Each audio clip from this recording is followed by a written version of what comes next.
다 같이 성경을 들고 일어서시기 바랍니다. 성경을 들고 일어서시기 바랍니다. 봉독해 드릴 하나님의 말씀은 구약 성경 시편 128편 1절에서 6절 말씀까지를 제가 봉독해 드리겠습니다. 이것은 하나님의 말씀입니다. 여호와를 경외하며 그의 길을 걷는 자마다 복이 있도다. 네가 내 손이 수고한 대로 먹을 것이라. 내가 복되고 형통하리로다. 내 집 안방에 있는 내 아내는 결실한 포도나무 같으며 내 식탁에 둘러앉은 자들은 어린 감람나무 같으리로다. 여호와를 경외하는 자는 이같이 복을 얻으리로다. 여호와께서 시온에서 내게 복을 주실지어다. 너는 평생의 예루살렘의 번영을 보며 내 자식의 자식을 볼지어다. 이스라엘에게 평강이 있을지로다. 아멘. 네, 앉으시기 바랍니다. 네, 에베소서 주의 설교를 하고 있는 중입니다. 에베소서 5장 22절과 6장 4절의 내용에는 이제 가정의 준칙에 대한 교훈이 이제 기록이 되어져 있습니다. 이번 시간이 에베소서 주의 설교에서 이제 53번째 되는 시간입니다. 사람들은 누구나 다 할 것 없이 자신의 가정이 아름답고 행복한 가정이 되기를 원합니다. 그러나 현실을 보면 그런 아름답고 행복한 가정을 찾아보기는 그렇게 쉽지 않지요. 그 이유는 가족 상호 간의 가족도 서로 상호 간에 지켜야 할 윤리적인 지침들이 있습니다. 특별히 우리 그리스도인들의 가정은 하나님의 말씀을 절대적인 권위로 우리는 봐야 되고 또 하나님이 말씀하신 대로 우리는 그 말씀을 순종을 해야 됩니다. 그래서 가족들이 자기가 지켜야 할 그런 윤리적인 지침들을 지키지 않으면 가정은 행복해질 수가 없다라고 하는 사실입니다. 지난주에는 제가 가정의 중심이 부부라고 여러분들에게 또 강조해서 말씀을 드렸습니다. 에베소서 5장 22절과 33절에 기록된 이 가정 준칙에 대한 이 본문은 그리스도와 교회에 대한 모형론으로 읽어야 합니다. 저도 이번에 에베소서 주예를 제가 설교를 하면서 이 부분에 대해서 지난주에 제가 말씀을 드렸는데 많은 사람들이 에베소서 5장 22절에서 이제 6장 4절에 이르기까지 거기에 이제 가정에 대한 이제 교훈이 나오잖아요. 그 말씀들을 그냥 일반적인 어떤 그 인간과 인간, 부부관계, 뭐 부모와 자식, 자식과 부모, 어떤 인간적인 어떤 그런 틀 안에서 뭔가가 이렇게 이 해결을 하려고 이제 그렇게들 관심을 가지고들 있죠. 근데 여러분, 지난주에 제가 설교한 것들을 잘 기억해 보십시오. 가정 준칙에 대한 본문은 모델이 사람이 아닙니다. 그래서 모형론이라고 하는 것은 실물이 있고 그림자가 있는데 부부 관계는 그림자에 불과한 거예요. 그럼 부부 관계가 그림자라면 그럼 원형, 실물은 뭐냐? 그것이 바로 그리스도와 교회의 관계입니다. 그래서 특히 부부간에 행복하게 살려면 뭐 일반 어떤 가정 사역에서 가르치는 어떤 부부간의 어떤 그런 매뉴얼들이 있기는 해요. 그런 것들을 제가 무시하는 것은 아니지만 정말로 중요한 것은 그리스도인들의 부부들은 그리스도와 교회의 관계를 모델로 삼아야 됩니다. 그래서 제가 6시간 동안을 제가 5장 22절에서 6장 33절까지 지난주까지 6시간에 대한 그 말씀을 제가 전해드린 겁니다. 아내들이 남편에게 어떻게 하고 남편은 아내에게 어떻게 해야 하느냐, 그것이 다 그리스도와 교회의 관계에서 모델로 삼고 거기에서 했던 대로 아내는 남편에게, 남편은 아내에게 그렇게 서로가 행할 수 있다면 정말 그 가정은 아름답고 정말 행복한 그러한 부부가 될 수 있다라고 하는 말입니다. 며칠 전에도 제가 말씀을 드린 대로 에베소서 본문에는 가정에 대한 모든 정보를 제공하고 있지 않습니다. 아내와 남편의 관계에서 매우 중요한 어떤 그 핵심적인 그 내용에 대해서만 사실 언급하고 있어요. 그리고 부모가 자녀에게, 자녀가 부모에게 어떻게 행해야 할 것도 6장으로 넘어가면 구절과 한 절로 간단하게 이제 말을 하고 있는데, 그것만 가지고 가정에서 우리가 다 행할 수는 없습니다. 그 말씀을 기초로 해서 그리스도와 교회의 관계를 깊이 있게 이해하면 할수록 가정이 어떻게 상호 윤리적 지침들을 행할 수 있을까에 대한 해답을 그 관계에서 우리는 얻을 수가 있다라고 하는 사실입니다. 이번 시간과 이제 다음 시간에는 이제 가정의 중심이 부부입니다. 누가 뭐라고 해도 가정은 자식이 중심이 아니라 부부가 중심입니다. 그래서 남편과 아내가 하나님 앞에서 어떠한 자세로 살아가는지에 대해서, 또 남편과 아내가 하나님 앞에서 어떻게 사느냐에 따라서 부부 관계와 가정에 대한 분위기가 비례한다라고 하는 사실입니다. 그래서 제가 6시간 동안에는 첫째 시간은 가정에 대한 전체적인 매뉴얼에 대해서 제가 이제 말씀을 드렸고, 그 다음에 이제 아내가 남편에게, 남편이 아내에게, 사실 아내가 남편에게는 1시간밖에 안 했어요. 근데 남편이 아내에게 하는 것을 4시간 소리했어요. 3시간이죠, 3시간. 그만큼 남편이 아내를 대할 때 그리스도께서 교회를 대하듯이 대한다는 것은 정말 어렵습니다. 저도 제 아내와 34년을 살아가고 있는데 많이 회개했습니다. 왜냐하면 그리스도께서 교회를 사랑하듯이 남편은 아내를 사랑해야 되는데, 그리스도와 교회의 관계를 보면 절대로 그렇게 사랑 못합니다. 목사도 못하고 성도도 그렇게 할 수가 없습니다. 아름다운 가정을 만들기 위해서는 땀 흘리는 수고가 필요하듯이, 아름답고 행복한 가정을 만들기 위해서는 남편과 아내, 자녀들이 모두가 하나님의 말씀을 순종하는 그 수고가 여러분 있어야 한다라고 하는 사실입니다.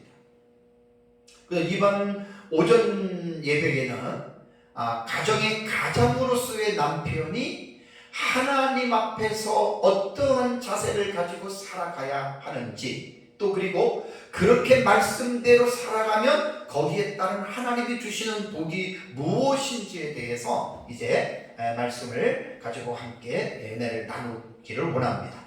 성경에는 사실 한 가정의 가장에 대해서 교훈하는 내용이 상당히 많습니다. 구약 성경부터 시작해서 아버지의 역할, 남편의 역할이 얼마나 중요한지 모릅니다. 그래서 남편에 대한 그 가장에 대한 이 부분을 전체적으로 말하는 것은 어림도 없고요. 그 중에서 가장 중요한 한 가지, 제가 예수님을 믿고 나서 정말 아주 오래전부터 깨달았던, 은혜를 받았던 본문입니다. 그래서 이 본문은 늘 제 마음속에 살아있고, 또 이 말씀에 대한 부분을 가지고 이번에 이제 오전 예배에는 함께 은혜를, 본문을 가지고 나누려고 합니다. 여호와를, 오늘 128편 1절을 보면 여호와를 경외하며 하나님의 말씀을 준행하는 사람에 관한 말씀이죠. 1절이 그런 내용입니다. 그래서 본문의 내용은 여호와를 경외하며 그의 길을 걷는 자마다 복이 있다라고 하는 말입니다. 그러니까 본문을 넓게 보면 여호와를 경외하며 그의 길을, 하나님의 말씀을 걷는다라고 하는 말은 순종하는 것이거든요. 그러니까 모든 그리스도인들에게 넓게 보면 해당이 되는 말씀인데, 3절과 4절을 보면 아내와 자식들에 관한 내용으로 볼 때에는, 본문을 좁게 볼 때에는 한 가정의 가장에게 해당되는 말씀으로 본문을 읽을 수가 있습니다. 결혼한 남자는 한 여자의 남편이자 자녀를 낳으면 아버지로서 가정에서 가장이라고 부릅니다. 가장이라고 하는 우리말의 뜻은 집안의 어른 혹은 호주라고도 말하고요. 한 가정을 이끌어가는 사람을 가장이라고 얘기를 합니다. 그리고 남편의 높임말이 가장입니다. 그러니까 아내가 남편을 높일 때는 우리 집 가장입니다, 이렇게 말하는 것이 가장이라고 하는 우리말의 의미입니다. 가정에서 가장이 차지하는 위치는 정말 중요합니다. 너무 중요합니다. 성경에 기록된 내용으로 볼 때 앞에서 말씀드린 대로 가장이 어떻게 처신하느냐, 하나님 앞에서 어떻게 살아가느냐에 따라서 가족들의 삶에 지대한 영향을 미칩니다. 128편 제가 1절부터 6절까지 이제 설교를 할 텐데, 이 본문에 보면 가정에서 한 가장인 남편이 하나님 앞에서 바르게 살아가면 아내와 자녀들이 복을 받는다는 이야기예요. 아주 귀한 본문입니다. 그러나 반대로 한 가정의 대표자가 되는 가장이 하나님 앞에 바르게 살지 못하면 가족이 불행하게 됩니다. 뒤에 제가 아간에 대한 가정은 간단하게 제가 말씀을 드리겠지만, 대표적으로 말씀을 드리면 우리가 여호수아서에 보면 아간을 잘 알죠. 아버지 한 사람이 하나님의 말씀을 불순종해서 도둑질을 한 결과 아내와 자녀들 모두가 백성들의 돌에 맞아서 죽는, 이런 여러분 끔찍한 불행한 사건이 있다는 말입니다. 시편 128편은 여호와를 경외하며 그 길을 걷는 한 가정의 가장이 그로 말미암아 이제 주어지는 그 복을 세 가지로 말을 하고 있습니다. 첫 번째는 이제 2절을 보시면, 1절은 보시면 여호와를 경외하며 그의 길을 걷는 자마다 복이 있다. 이게 이제 그 가장으로 우리가 이제 보는데요. 그 다음에 이제 어떤 복을 받냐면, 첫 번째가 2절에 나오는 말입니다. 내가 내 손이 수고한 대로 먹을 것이라 내가 복되고 형통하리로다. 이건 이제 뒤에 자세하게 설명을 합니다. 두 번째는 3절과 4절에서 내 안방에 있는 내 아내는 결실한 포도나무 같고 내 식탁에 들러앉은 자식들은 어린 감람나무 같다. 그러니까 1절의 말씀처럼 여호와를 경외하며 그의 도를 행하는 그 가장이 딸려있는 가정의 아내와 자녀가 그런 복을 받는다는 말이고, 다음에 세 번째는 5절과 6절을 보면은 여호와께서 시온에서 내게 복을 주실지어다. 너는 평생에 예루살렘의 번영을 보며 내 자식의 자식을 볼지어다. 이스라엘에게 평강이 있을지어다라고 하는 말은, 이 개인의 가정의 한 가장이 여호와를 경외하고 하나님의 말씀을 순종하는 삶을 살아가면 가정에서 복이 끝이는 것이 아니라 그 복은 국가적인 복으로 커진다는 이야기예요. 참 너무 중요한 말입니다. 그래서 가정 시리즈 에베소서에 대한 설교를 하다가 이번 시간과 다음 시간에는 에베소서 본문이 아닌 구약 성경의 본문을 가지고 제가 이번 시간에는 이제 주제 설교입니다. 주제를 하려면 시간이 많이 걸리니까 이제 중요한 내용들에 대한 부분만 가지고 주제 설교를 하도록 하겠습니다. 자, 우선 이제 1절을 다시 보시면 여호와를 경외하며 그의 길을 걷는 자, 두 가지 내용이거든요.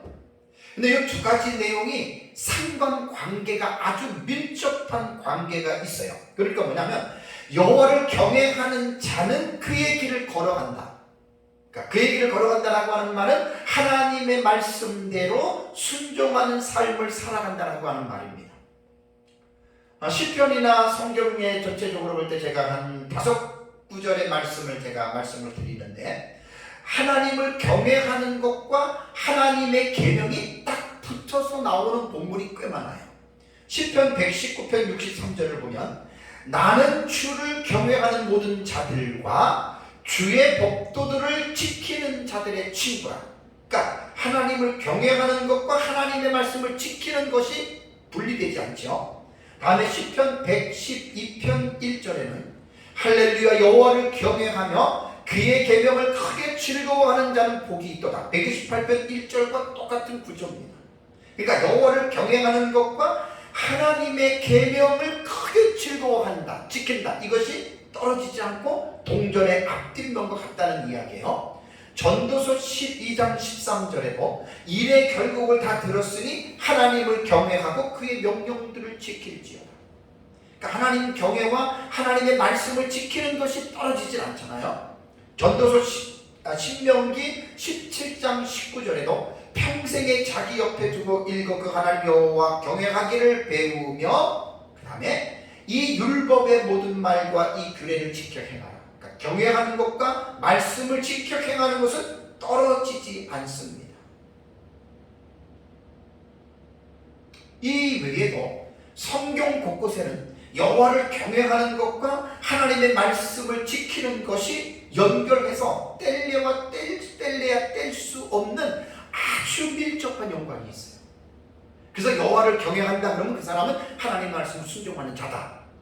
떨어지지 않습니다. 그렇다면 경외라고 하는 말은 뭘까요? 여호와를 경외하라. 제일 중요한 게 뭐냐면 오늘 여호와를 경외하라라는 말이거든요. 여호와를 경외하라라고 하는 말은 뭐냐면 히브리어에 보면은 야레로 나옵니다. 야레. 히브리어는 야레입니다. 야레. 이 야레라고 하는 이 단어는 내용이 뭐냐면 두려워하는 혹은 경외하는 혹은 존경하는 이라는 말입니다. 그래서 사실 128편에서 제가 정말로 강조하고 싶은 것은 뭐냐면 한 가정의 가장인 남편이 여호와를 경외해야 돼요.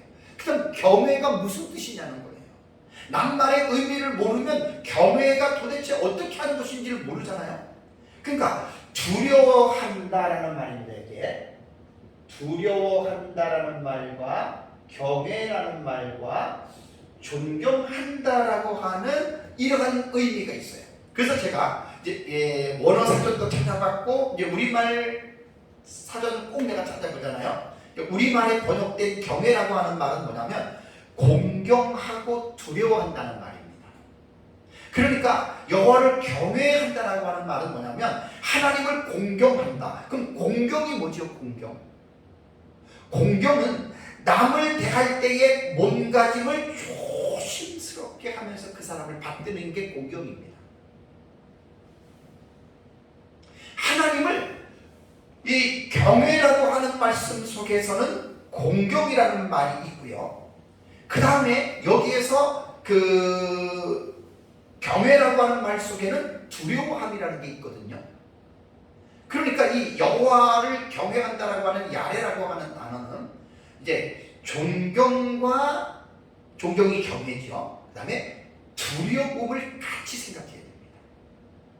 그럼 여호와를 경외하는 것이 두려움, fear라고 하는 감정인데, 그럼 이 두려움이라고 하는 것은 어떤 공포심에서 오는 두려움일까? 하나님이 막 벌을 주니까 막 그 벌 받기 싫은 그런 두려움을 말하는 게 아닙니다. 우리말에서 말하는 경외는 뭐냐면 두려움이 아니라 여기에서 남을 대할 때의 몸가짐을 조심스럽게, 우리가 세상에서 사람을 만날 때 정말 그 어려운 사람들 있잖아요. 특히 이제 부모님들이나 스승 같은 뭐 옛날하고는 다르게 요즘은 뭐 옛날에는 스승의 그림자도 안 밟는다고 했는데 요즘은 아주 선생님에게 우습게 하잖아요. 그런 말. 옛날 시대 순수한 시대로 돌아가서 선생님, 목사님 그러면 모든 사람들이 존경하는 마음이 있었어요. 공경하는 마음. 그래서 그런 사람들 앞에서는 옷도 행동도 조심하죠. 그러니까 여호와를 경외한다라고 하는 말은 이러한 의미인데, 이렇게 남을 대할 때 몸가짐을 조심스럽게 하는 아주 극도의 극치입니다. 극치. 여호와를 경외한다라고 하는 말은 하나님 앞에서 우리의 마음과 모든 자세를 조심스러워하는 거예요.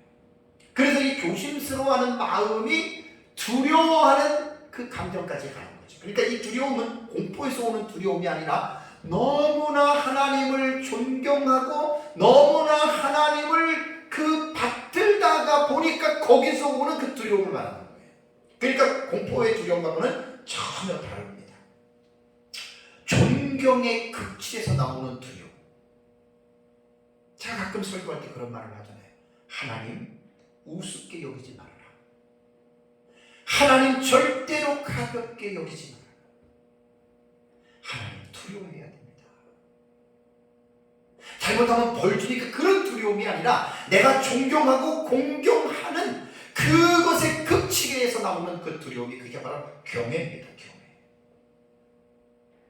그래서 128편 1절에는 여호와를 경외하며라고 하는 말이 한 가정의 가장으로 내가 포커스를 맞췄거든요.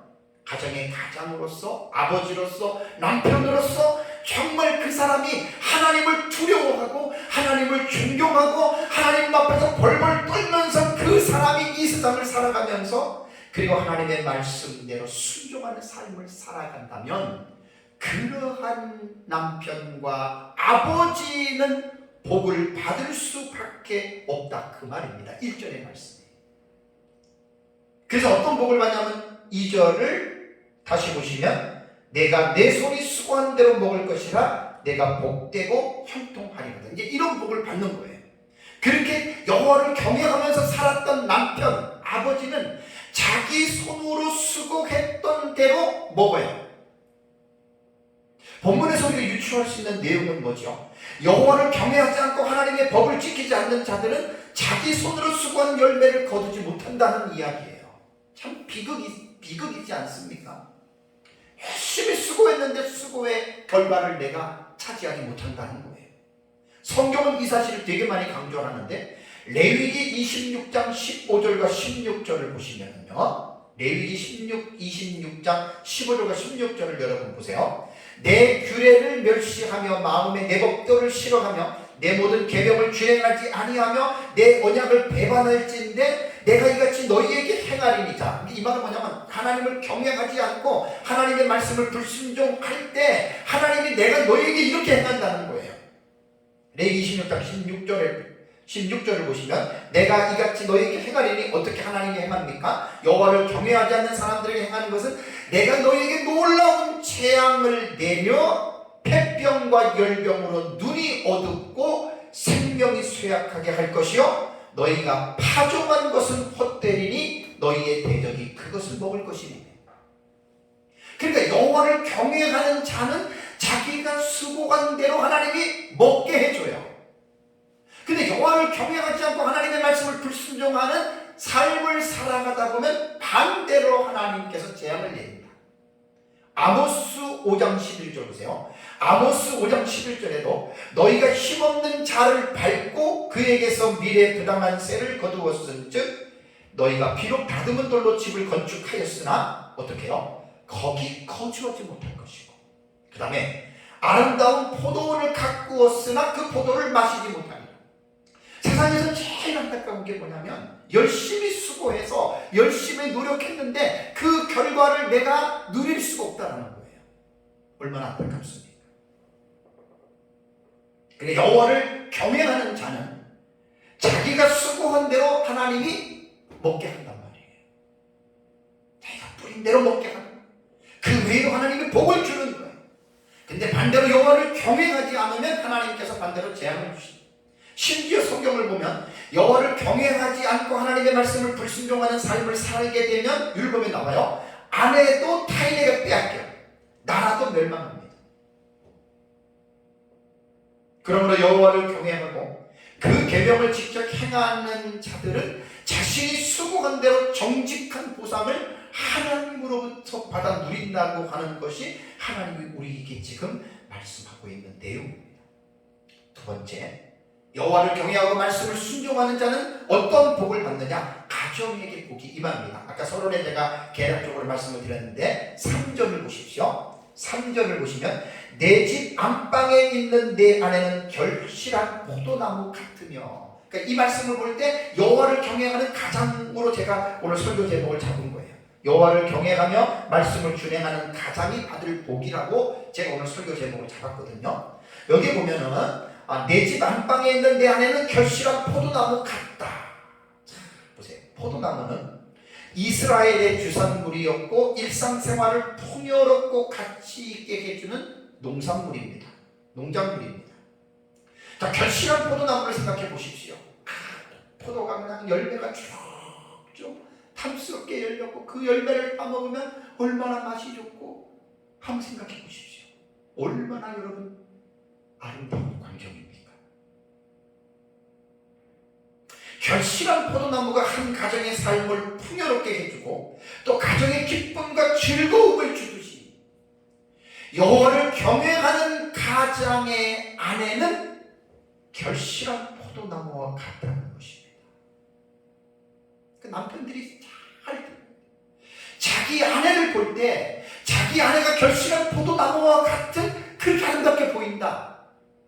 그거는 남편의 삶과 무관하지 않다. 저는 오래전부터 이 사실을 깨달았습니다. 제가 아내의 마음을 많이 아프게 했고 제가 미숙해서 그렇게 한 것도 있지만 제 마음속에는 이 말씀이 옛날부터 살아있었어요. 그래서 제 아내가 결실한 포도나무처럼 보이면 나는 부족하지만 그래도 하나님 앞에 하나님 말씀대로 살려고 발버둥을 치고 있는 그러한 모습을 내 나름대로도 좀 읽을 수가 있는 거예요. 참, 이 시편 128편은 제가 한두 번 본 본문이 아니고 아주 수십 년 동안 이 말씀이 내 삶을 얼마나 지배했는지 모릅니다. 이 말씀을 잊지 않고 저는 살아가고 있습니다. 지난 6시간 동안 부부관계에 대한 말씀을 제가 설교를 했습니다. 가정의 제일 중심은 부부입니다. 그리스도와 교회의 관계 속에서 모델을 삼아서 남편은 아내에게, 아내는 남편에게 그렇게 살아가야 됩니다. 아름답고 행복한 가정을 만들기 위해서 남편된 자들은 그리스도께서 교회를 사랑하시고 자신을 주신 같이 자기 아내를 자기 몸처럼 사랑해야 됩니다. 자, 여기에서 덧붙이는 거예요, 오늘 설교는. 그것을 가지고 남편들에 대해서 제가 3시간 정도, 4시간 설교를 했단 말이에요. 거기서 덧붙이는 설교예요, 오늘 이 부분. 그러니까 본문이 구약으로 왔고 덧붙이는 건데, 여기에서 남편된 자들, 곧 아버지인 가장은 여호와를 경외하고 하나님의 말씀을 순종하는 삶을 살아야 됩니다. 이건 개인적인 관계예요. 아내와의 관계가 아니라 남편인 아버지인 개인적인 관계로서 늘 하나님 앞에 여호와를 경외하면서 살아가야 한다는 것, 이것을 제가 덧붙이는 거예요. 모든 남편들은 자신의 아내가 결실한 포도나무와 같은 복을 받게 하기 위해서라도 남편들은 개인적으로 여호와를 경외하고 하나님의 말씀을 순종하는 삶을 살아가야 됩니다. 이것이 하나님이 주시는 복입니다. 아내가 결실한 포도나무 같지 못하고 아내가 병들린 어떤 그 나무의 열매처럼 남편하고 무관하지 않습니다. 관계 있습니다. 이건 남편 입장에서 생각해 보는 거예요, 제가. 다음에 두 번째, 여호와를 경외하고 그 계명을 순종하는 자는 어떤 복을 받냐면 가정에서 자녀들이 복을 받습니다. 자, 3절에 그 후반절을 보시면 내 식탁에 둘러앉은 자식들은, 가족들이 자녀들이잖아요, 어린 감람나무 같으리로다. 자, 감람나무도 이스라엘의 주산물이고 이 감람나무의 풍성한 열매가 일상생활을 풍요롭게 해주지. 여호와를 경외하고 하나님의 말씀을 순종하는 가장에게, 아버지에게 따라오는 복 중에 하나가 이제 그의 자식들이 어린 감람나무와 같은 복을 받게 된다라고 하는 말입니다. 장성하고 풍요로운 열매 맺는 감람나무를 한번 떠올려 보십시오. 그 나무를 소유하고 있는 주인의 마음은 어떻겠습니까? 얼마나 마음이 든든하겠습니까? 그리고 그 감람나무에서 열매를 따먹고 그 감람나무가 가족의 생계를 유지하게 해주고,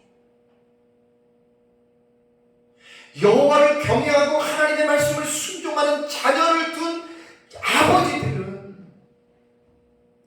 반드시 다자녀의 복과 자녀들이 잘되고 가문이 번성하게 된다라고 하는 것이 하나님의 약속입니다. 우리는 성경을 단순한 글로 읽으면 안 됩니다. 성령의 감동으로 기록해 놓은 하나님의 언약의 말씀으로 우리는 성경을 읽어야 되기 때문에, 하나님의 말씀이 그렇다면 절대적으로 우리는 이 말씀을 믿어야 됩니다. 시편 112편을 한번 보세요. 앞으로 가셔서 시편 112편 1절과 3절을 보면, 할렐루야, 여호와를 경외하며 그의 계명을 크게 즐거워하는 자는 복이 있도다. 어떤 복이 있죠? 2절을 보니까 그의 후손이 땅에서 강성하며 정직한 자들의 후손에게 복이 있으리로다 라고 말했지 않습니까? 하나님의 말씀이 그렇다면 그런 겁니다. 그 후손이 땅에서 강성해지고 정직한 자들의 후손에게 복이 있다는 거예요.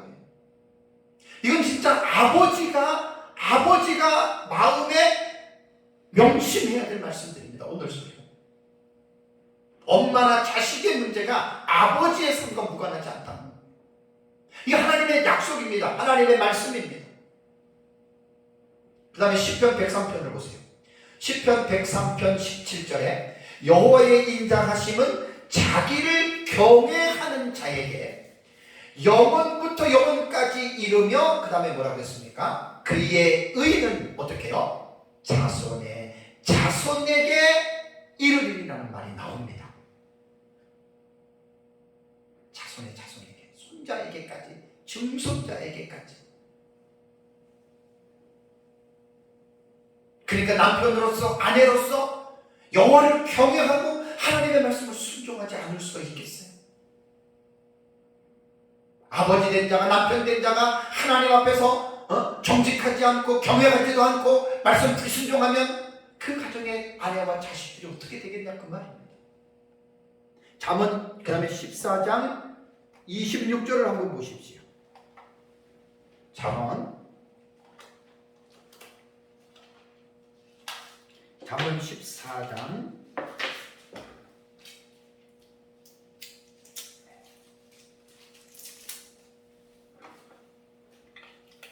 14장 우리 26절의 말씀을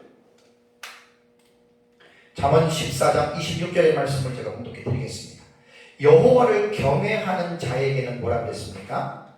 견고한 의뢰가 된다니. 그 다음에 뭐죠? 그 자녀들에게 피난처가 있으리라. 이 하나님 약속이에요. 이건 하나님이 이렇게 하신다는 거예요. 여호와를 경외하는 아버지,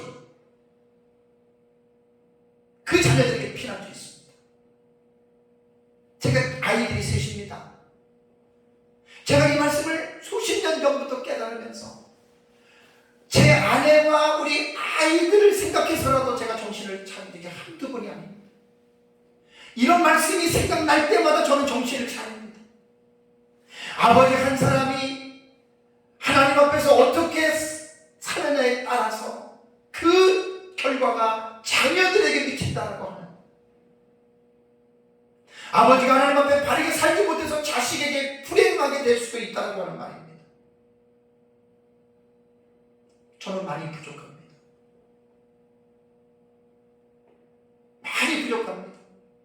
어릴 때 아이들을 키울 때 지금 생각하면 참 후회되는 일도 많아요. 그렇지만 어쨌든 부족했지만, 잘못했지만 그래도 제 마음속에는 이 말씀이 그때 살아있었기 때문에 아이들을 생각해서라도, 우리 아이들이 세상에 살아가면서 어려움은 누구나 겪을 수가 있는데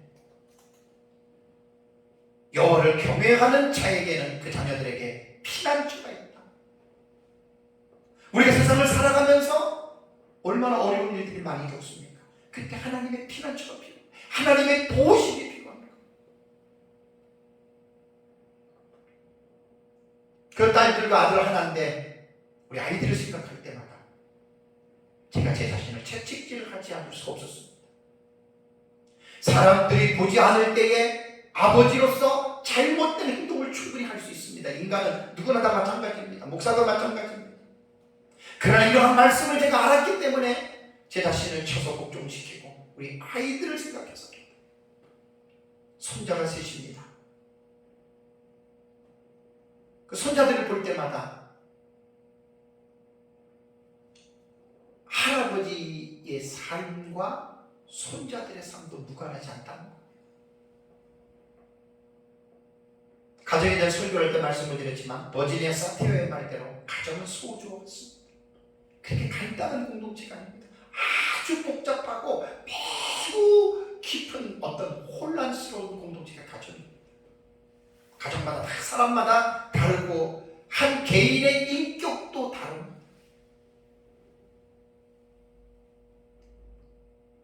지난주에 둘째 딸이 낳은 18개월 된 손자가 있는데 우리 큰딸이 와가지고 같이 아이스크림을 먹는데 자기 앞에다가 아이스크림을 놨어요.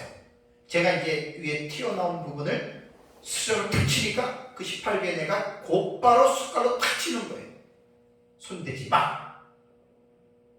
와, 그러니까 사람은 각자가 다 고귀한 어떤 개인의 특성들을 갖고 태어난 거예요.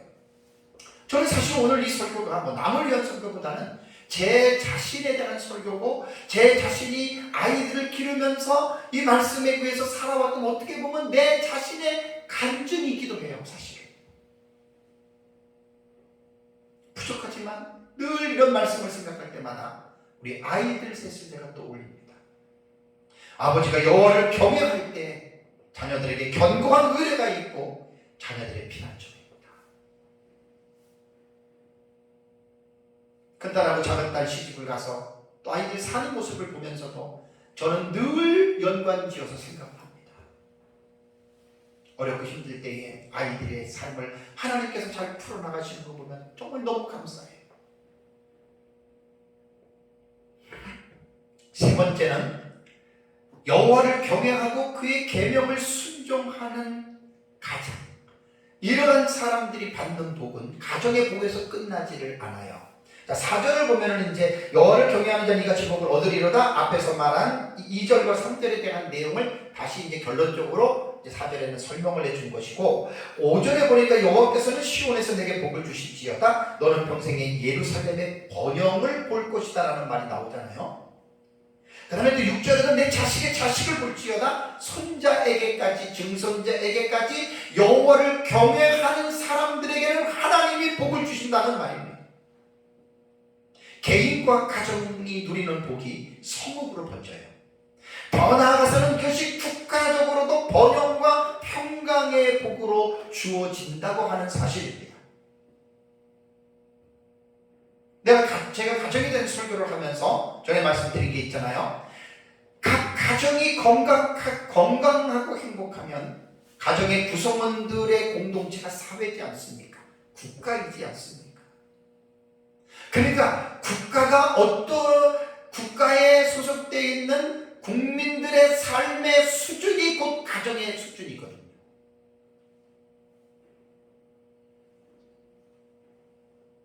국가가 살기 좋은 국가가 되기 위해서는 국가의 멤버를 이루고 있는 각 가정들이 건강하면 돼요. 가정들이 제대로 세워만 주기만 하면 그 국가는 참 살기 좋은 나라예요.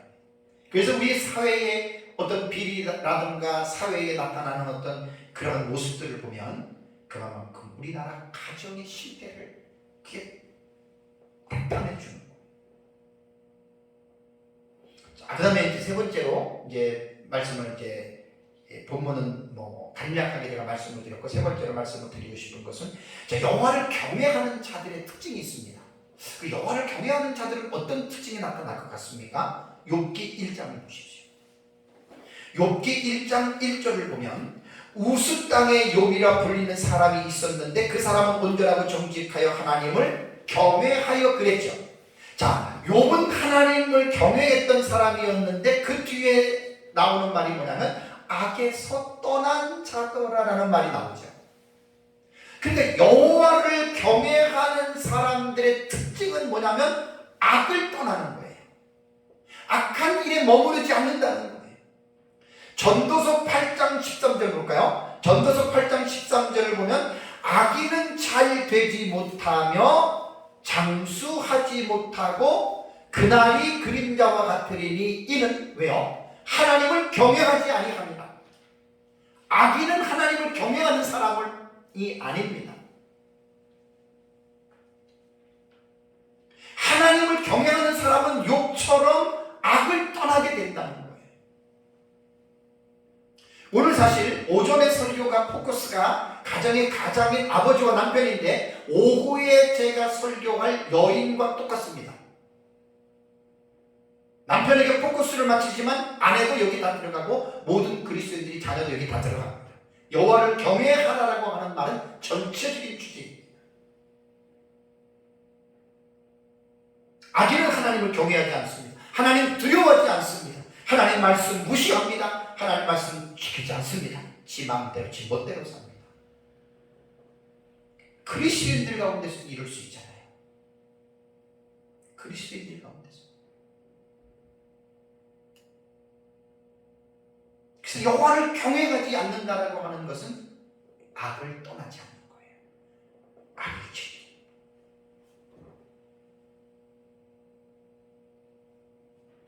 그래서 한 가정의 가장은 책임감이 크잖아요.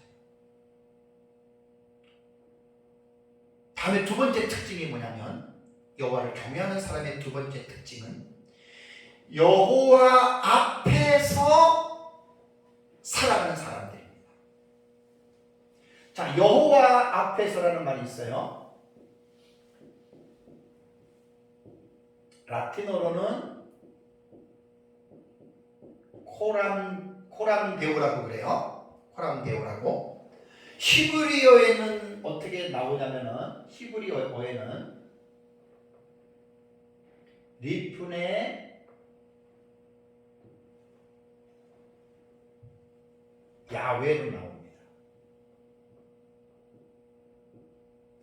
여호와 앞에서라고 하는 말은요, 정말로 중요합니다. 이건 어떻게 보면 내 개인적인 철학입니다. 예수 믿고 나서 나는 이 사상을 잊어버리면 안 되겠다. 아주 내 마음에 불도장을 새겨놓은 문구가 이겁니다. 리프네 야훼입니다. 이게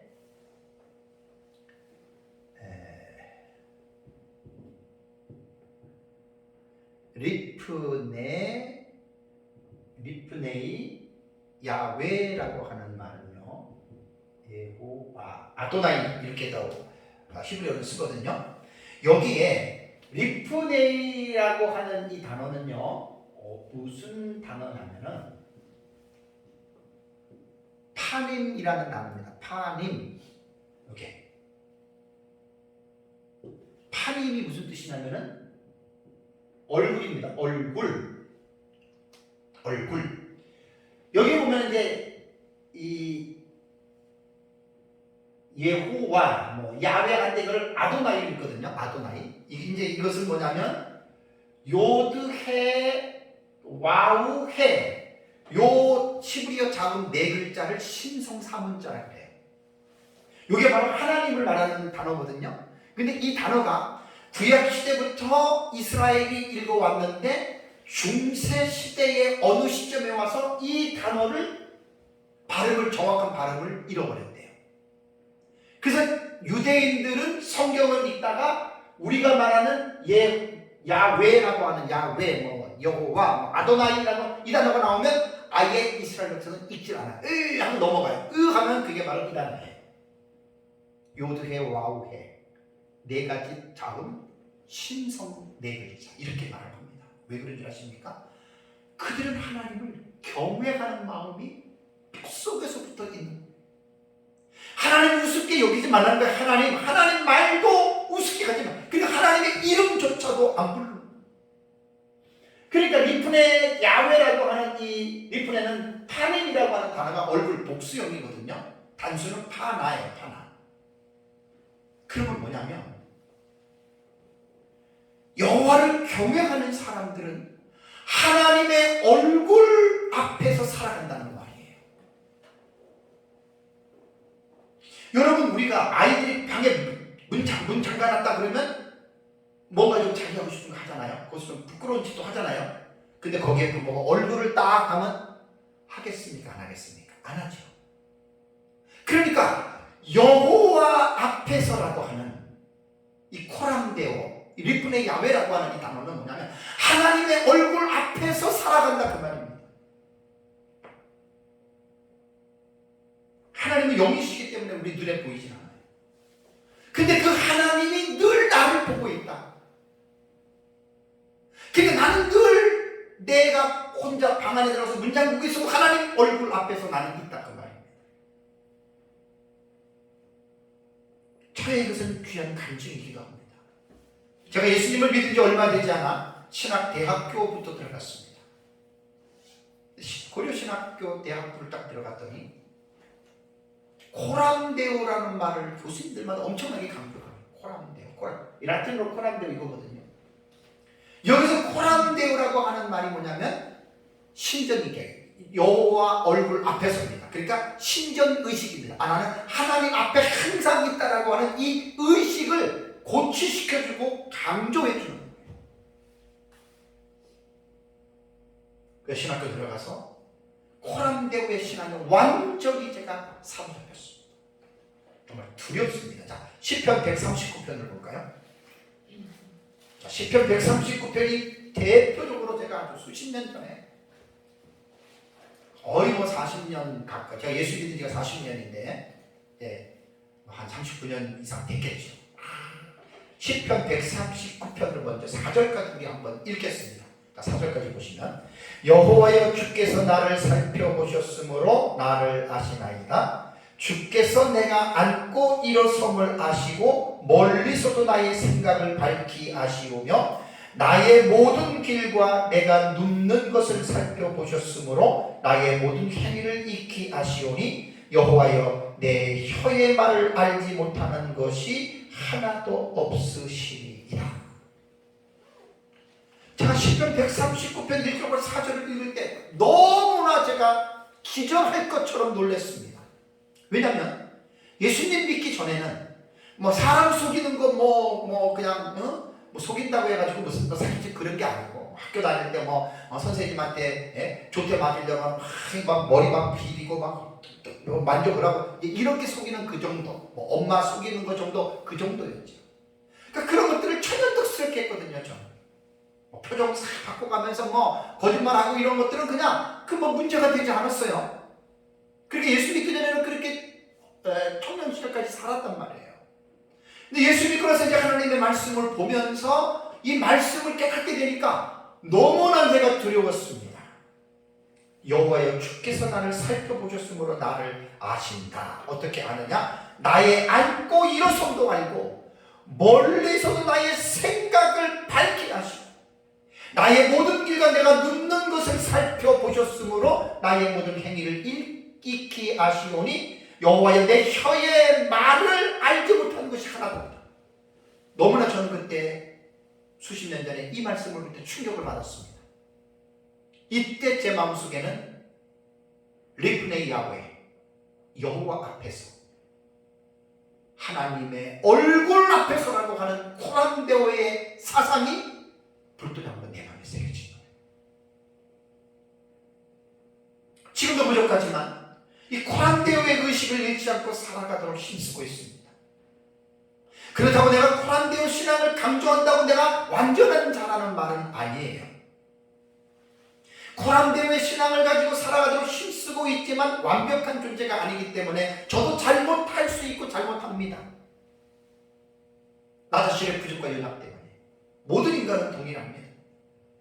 그런데 이 코란데오의 신앙을 가지고 있으면 여호와의 얼굴 앞에서라고 하는 야훼 리프네 야훼, 여호와의 얼굴 앞에서 내가 살아간다라고 하는 이 신전의식에 대한 신앙을 가지고 있으면 삶을 살아가는데 엄청난 도움이 됩니다. 이것이 여호와를 경외하는 삶으로 이끌어가요.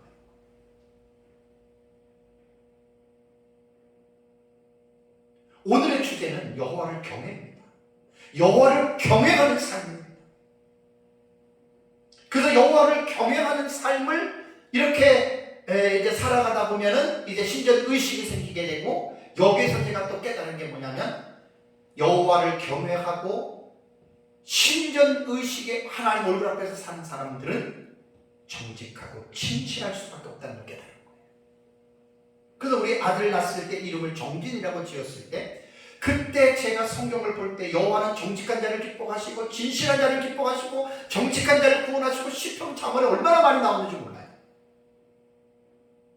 그 33년 전에 막내를 낳고 아버지로서 너는 이 세상에서 하나님이 기뻐하는 정직하고 진실한 삶을 살아가라고 이름을 줬던 거예요.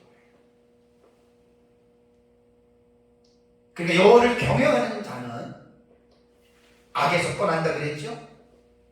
악에서 떠날 뿐 아니라 하나님 얼굴 앞에서 신전의식을 가지고 두려움 없이 살아가게 됩니다. 그런 사람들은 정직하고 진실하게 살려고 발버둥 쳐요. 제가 완전히 해서 그런 게 아니라 그렇게 발버둥을 친다는 말입니다. 그래서 우리 성경을 보면 여호와를 경외하는 신앙의 선진들을 보면은 욥을 볼 수가 있잖아요. 욥. 아까 욥기 1장 1절 봤죠? 우스 땅에서 욥이라 불리는 사람이 있었는데 그 사람은 온전하고 정직하여 하나님을 경외하며 악에서 떠난 자들이라. 욥기 1장과 2장을 살펴보면 욥이 악에서 떠났는데 그 욥이 경외한 하나님이 어떻게 했냐면 욥기 1장 4절과 5절을 보면은 아들 7의 딸 셋이잖아요. 근데 생일날이 되면은 자녀들이 다 와서 아버지와 밥을 먹는데 아침에 일어나면 그 욥기 1장 5절을 보세요. 얼마나 여호와를 경외하는 아버지 욥이 훌륭했는지 참 대단한 사람입니다. 아침에 일어나서 그들의 명수대로 번제를 드려, 자녀들의 명수대로.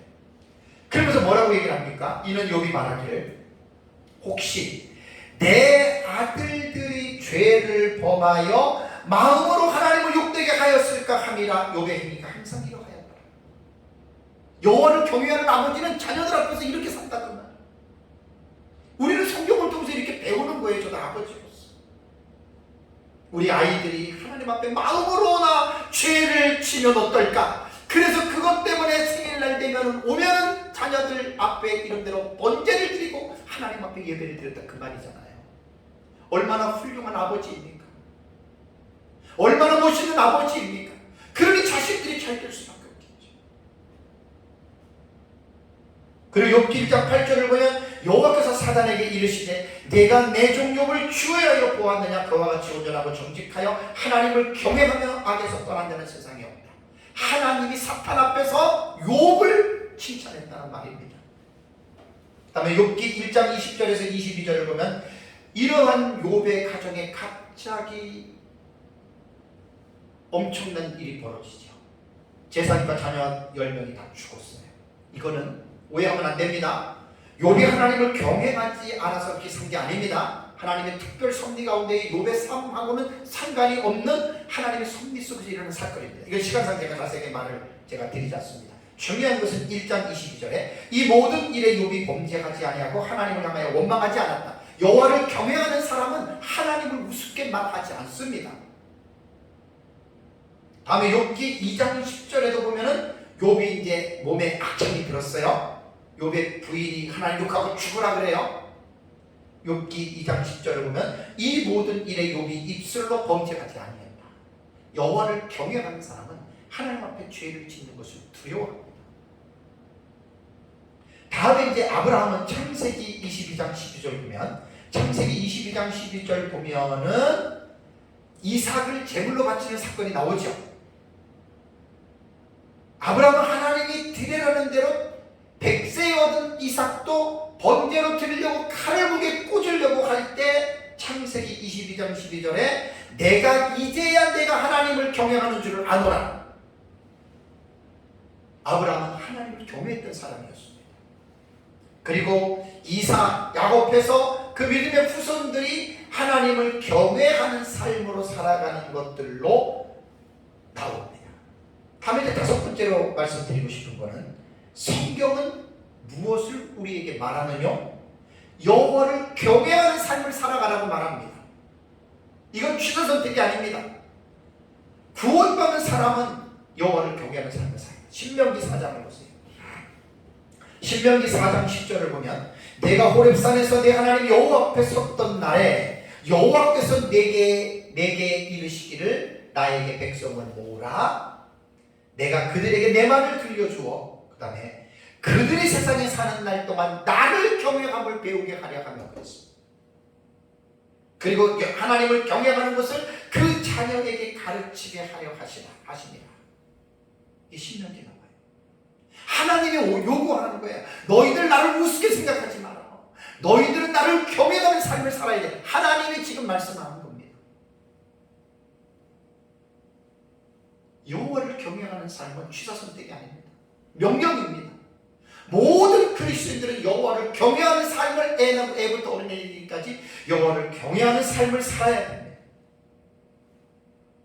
다음에 전도서 12장을 가볼까요? 전도서 12장 13절을 보면 이제 전도서 마지막 부분이잖아요. 12장 13절에 일의 결국을 다 들었으니 그 다음에 하나님을 경외하고 그의 명령들을 지킬지어다. 이것이 모든 사람의 본분이라 그랬죠.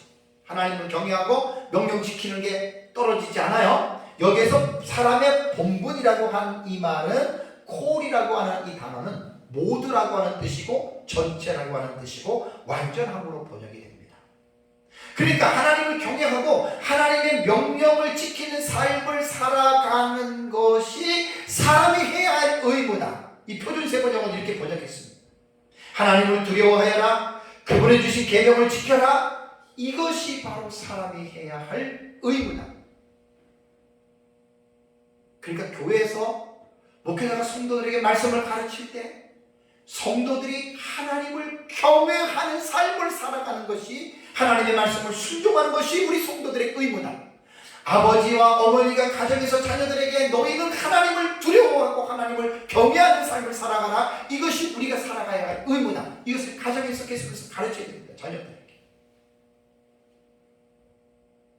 공동 번역에는 들을 만한 말을 다 들었을 테지만 하나님을 두려운 줄 알아 그의 분부를 지키라는 말 한마디만 결론으로 하고 싶다. 의역을 했어요. 그러고 나서 뭐라 하냐면 이것이 인생의 모든 것이다.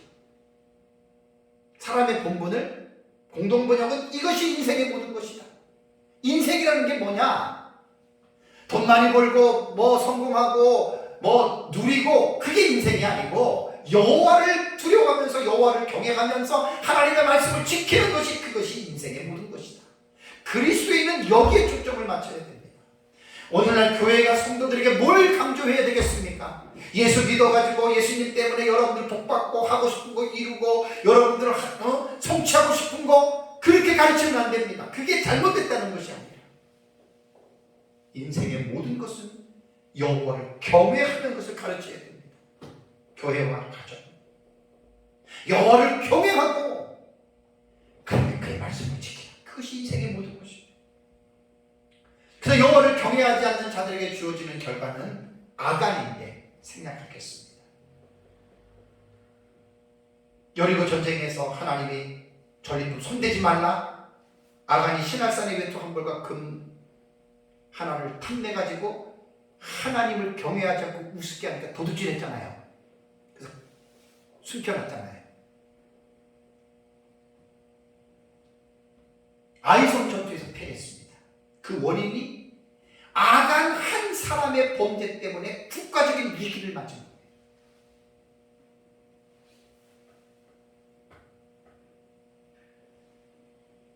그래서 여호수아 7장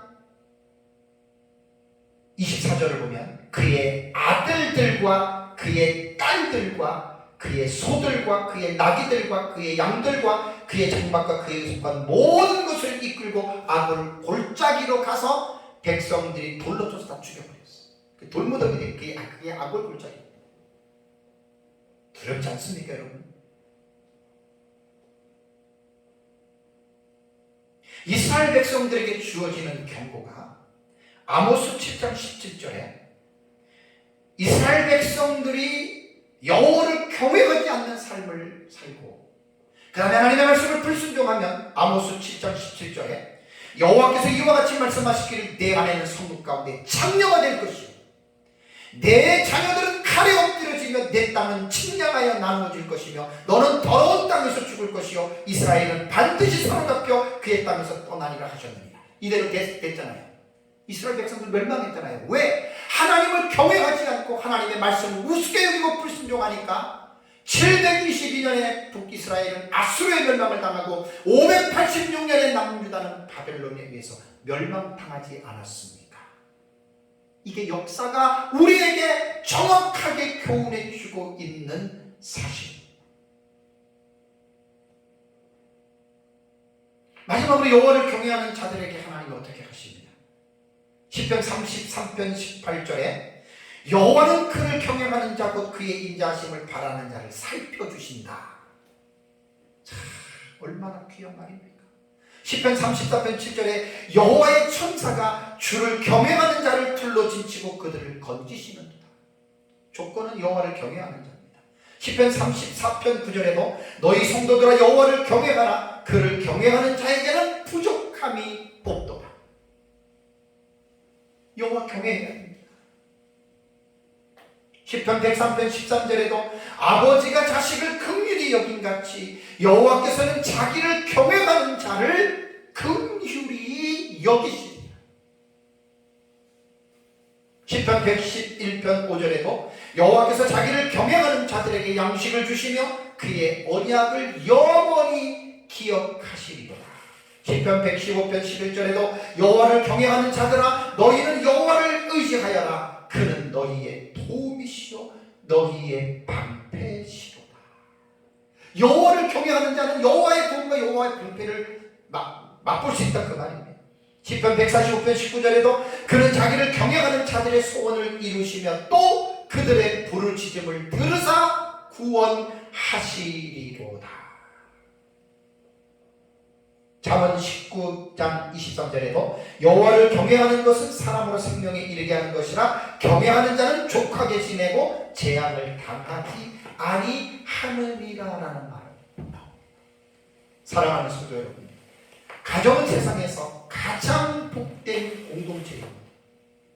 무엇보다도 하나님께서 허락하신 가정이 하나님의 복을 받아 화목한 가정이 되어야 되는데 가장의 입장에서 밖에서 하는 모든 일이 잘 되고 성공했어도 자기의 가정 안에서 아내와 자녀들이 잘 되지 않았다면 세상의 부귀영화 성공은 그 사람에게는 참된 만족을 누리지 못하게 합니다.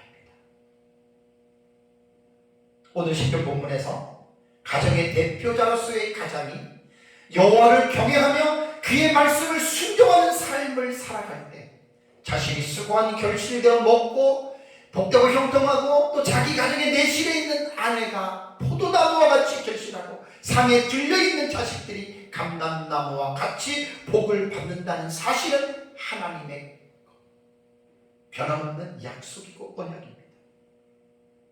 이 말씀이 맞습니다. 그러므로 가정이 행복하고 잘 되기를 원하는 그리스도인들의 가정들, 모든 그리스도인들 다 들어갑니다. 여호와를 경외하며 하나님의 말씀에 순종하는 삶을 살아야 합니다. 마지막으로 잊어서는 안 될 사실은 여호와를 경외하고 그의 말씀을 지키는 것이 우리 힘으로 됩니까? 어렵습니다. 이걸 깨달아야 됩니다. 제가 가정 규칙에 대한 지금 설교의 본문에서 강조하는 게 뭐였죠? 에베소 5장 18절입니다. 알라 플레루스세 엔 푸뉴마티 오직 성령에 의하여 충만하게 되어라는 말입니다.